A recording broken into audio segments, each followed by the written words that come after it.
పెడతారా? ఈ సమయంలో బ్లెస్సీ గారు ప్రార్థించి మీరు ఇక్కడ కట్ చేసిన తర్వాత మనం మిగతా కార్యక్రమాలు జరిపించుకుందాం. పరిశుద్ధమైన తండ్రి, సకల ఆశీర్వాదాలకు అర్థమైన మా దేవ, నీ ఘనమైన ఉన్నతమైన స్తోత్రాలు చెల్లించుకున్నాము. నీ మందిర ఆలయంలో తండ్రి, నీ సన్నిధిలో సమయం గడపడానికి మాకు ఇచ్చే గొప్ప అవకాశం స్తోత్రము. మీరు ఆశీర్వదించుకున్నప్పా దాన్ని మరి మందిరంలో ఈ చక్కని బాల్కిని నిర్మించడానికి మీరు చూపిన కృపను బట్టి నీకు స్తోత్రం. మందిరం యొక్క సరిహద్దులు మీరు విశాలపరచినందుకు వందనాలు ప్రభా. ఈ మందిరం అనేక మంది అన్ని జనులకు ప్రార్థన మందిరం అనబడినట్లుగా ఇంకనూ ఆయన ప్రవాహము వలె ప్రజలను నీ సన్నిధానానికి, నీ మందిరానికి మీరు తోడుకొని రండి. మందిరాన్ని నీ మహిమతో నింపండి.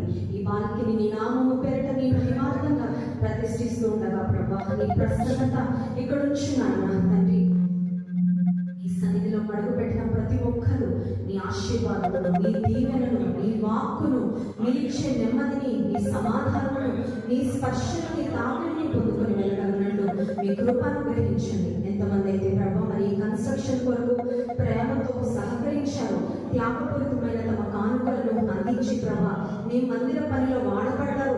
ఇక్కడ పనిచేసిన పని వారిని, సహకరించిన వారిని, ప్రార్థించిన వారందరినీ కూడా పేరు పేరుగా దీవించి ఆశీర్వదించమని పెడుకుంటూ దైవజనులు శ్రీకాంత్ గారి కొరకు, పాస్టర్ గారి కొరకు తండ్రి నిన్ను స్తుతిస్తున్నాం. ప్రజల్లో వారిని వాడుకుంటున్న విధానాలను పట్టిస్తున్నారు.